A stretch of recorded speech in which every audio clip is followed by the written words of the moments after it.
ഒരു creamy and tasty ആയിട്ടുള്ള മുട്ടക്കറീൻ്റെ recipe ആയിട്ടൊന്ന് ഞാൻ കാണിക്കുന്നത്. അപ്പോൾ നമ്മൾ കറി ഉണ്ടാക്കാൻ എടുക്കുന്ന പാത്രം നമ്മൾ അടുപ്പിൽ വെക്കുക. എന്നിട്ട് ചൂടായി വരുമ്പോൾ ഒരു 2 സ്പൂൺ കോക്കനട്ട് ഓയിൽ ഒഴിക്കുക. ഓയിൽ നല്ലോണം ചൂടായി വരുമ്പോൾ നമ്മൾ ഇതിക്കെടുത്ത് വെച്ചിട്ടുള്ള ജിഞ്ചർ ഗാർലിക് ആഡ് ചെയ്ത് കൊടുക്കുക കേട്ടോ. ഒരു 5-6 അല്ലി വെളുത്തുള്ളിയും ഒരു ചെറിയ പീസ് ഇഞ്ചി കേട്ടോ ആഡാക്കുന്നത്. ഇത് എഗ്ഗ് കറി ആയതുകൊണ്ട് വല്ലാണ്ട് ഇതിൻ്റെ കുത്ത് വേണ്ടാന്ന് വെച്ചിട്ടാട്ടോ കുറക്കുന്നത്. പിന്നെ നമ്മളിതൊക്കെ കട്ട് ചെയ്ത് വെച്ചിട്ടുള്ള സവാള ആഡാക്കുന്നുണ്ട് കേട്ടോ. അപ്പോൾ കുറേ സവാളൻ്റെ ആവശ്യമൊന്നുമില്ല. ഇതിക്ക് കുറേ വെജിറ്റബിൾസ് ഒന്നും ആഡാക്കേണ്ട ആവശ്യമില്ല കേട്ടോ.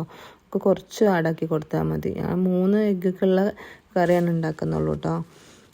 അപ്പോൾ 3 സവാള ആഡാക്കി കൊടുത്തിട്ട് ഒന്ന് നല്ലോണം വഴറ്റിയെടുക്കണത്. ഇതിൻ്റെയൊക്കെ പച്ച ചുവ മാറി കിട്ടണം, അല്ലെങ്കിൽ കറി ടേസ്റ്റ് ഉണ്ടാവില്ല. അപ്പോൾ അതിട്ടിട്ട് നല്ലോണം ഒന്ന് വഴറ്റിയെടുക്കുക കേട്ടോ ചെയ്യേണ്ടത്. ഇനി നമ്മൾക്ക് ഇതിക്ക് ആവശ്യമായിട്ടുള്ള ഒരു തക്കാളി കേട്ടോ ഇതിക്ക് ചേർക്കുന്നുള്ളൂ. ഒരു ചെറിയ തക്കാളി ഞാൻ ഇതിക്ക് എടുത്തിട്ടുള്ളൂ കേട്ടോ. ചെറുത് ആഡാക്കി കൊടുത്താൽ മതി. വല്ലാണ്ട് ഇട്ട് കഴിഞ്ഞാൽ ഒരു മധുരം ഫീൽ ചെയ്യും കേട്ടോ കറിക്ക്. അപ്പോൾ അതുകൊണ്ട് ഒരു ഒറ്റ തക്കാളിയാണ് ആഡാക്കിയിട്ടുള്ളത്. ഇന്നത് വഴണ്ട് വരാൻ ആവശ്യമായിട്ടുള്ള ഉപ്പ് ആഡാക്കി കൊടുത്തിട്ടോ. അത് കുറച്ച് കാഷ്നട്ട് ഇട്ട് കൊടുത്തിട്ടുണ്ട്. പിന്നെ ഇതിക്ക് മസാലകൾ ഇട്ട് കൊടുത്തിട്ടുണ്ട്. അതിൻ്റെ വീഡിയോ സ്കിപ്പായി പോയതാണ്. ഒരു ചെറിയ കഷ്ണം മാഗി ക്യൂബ്, ഒരു 1/4 കഷ്ണം കേട്ടോ മാഗി ക്യൂബ്, അതുപോലെ മല്ലിപ്പൊടി, കുറച്ച് ഗരം മസാല, കുറച്ച് കുരുമുളക് പൊടി കേട്ടോ ഇതിക്ക് ആഡാക്കിയിട്ടുള്ളൂ. ഇത്രയും മസാല നമുക്ക് വേണ്ടുള്ളൂ കേട്ടോ. ഇനി അത് മിക്സിയിലിട്ടിട്ടൊന്ന് അരച്ചിട്ട് കുറച്ച് വെള്ളം കൂട്ടി അരക്കണം കേട്ടോ. അരച്ചപ്പോൾ പേസ്റ്റ് അതിന് പിന്നെ കുറച്ച് വെള്ളം കൂട്ടിയിട്ടുണ്ട്. ഇനി നമ്മൾ അതേ പാത്രത്തിൽ കുറച്ച് ഗീ ഒഴിക്കുക. പിന്നെ നമ്മൾ അരച്ച് വെച്ചിട്ടുള്ള പേസ്റ്റ് അതിലേക്ക് ഒഴിച്ചു കൊടുക്കുക കേട്ടോ ചെയ്തത്. എന്നിട്ട് കുറച്ച് വെള്ളം പറഞ്ഞിട്ട് ഒരു ചൂടുവെള്ളം കേട്ടോ ഒഴിച്ചിട്ടുള്ള ചൂടുവെള്ളം പറഞ്ഞിട്ട് അത് നല്ല ടൈറ്റായിരുന്നു. അപ്പം ഒന്ന് ലൂസാവാൻ വേണ്ടി കുറച്ച് ചൂടുവെള്ളം ഒഴിച്ചു കൊടുത്തു കേട്ടോ കറിക്ക് ആവശ്യമായിട്ടുള്ള. ഇനി അതൊന്ന് നല്ലോണം തിളച്ച് വരണം.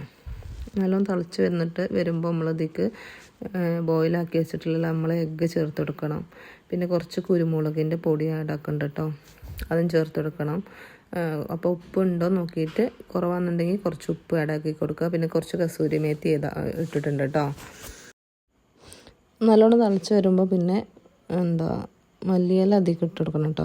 ഞാനിവിടെ കുറച്ച് മല്ലിയില എടുത്ത് വെച്ചിട്ടുണ്ടായിരുന്നു, അത് ഇട്ട് കൊടുക്കുക. പിന്നെ ഫ്രഷ് ക്രീം ഒഴിക്കണം ഇതിൽ ലാസ്റ്റ്. നിങ്ങളെടുത്തുണ്ടെങ്കിൽ ചെയ്താൽ മതി. അല്ലാന്നുണ്ടെങ്കിൽ നല്ല കട്ടിയുള്ള തേങ്ങാപ്പാൽ എടുത്തിട്ട് ഒഴിച്ചു കൊടുത്താൽ മതി കേട്ടോ. അപ്പോൾ എന്തായാലും നമ്മൾ ഇത് പത്തിരിയുടെ കൂടെ ദോശയുടെ കൂടെയൊക്കെ കഴിക്കാൻ നല്ല ടേസ്റ്റ് കേട്ടോ. പാലപ്പം ഈ എഗ്ഗ് കറി നല്ല കോമ്പിനേഷൻ കേട്ടോ.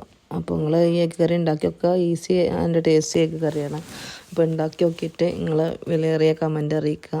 ഇഷ്ടമായാൽ ലൈക്ക് ചെയ്യുക, സബ്സ്ക്രൈബ് ചെയ്യുക, ഷെയർ ചെയ്യുക. Okay, thank you very much.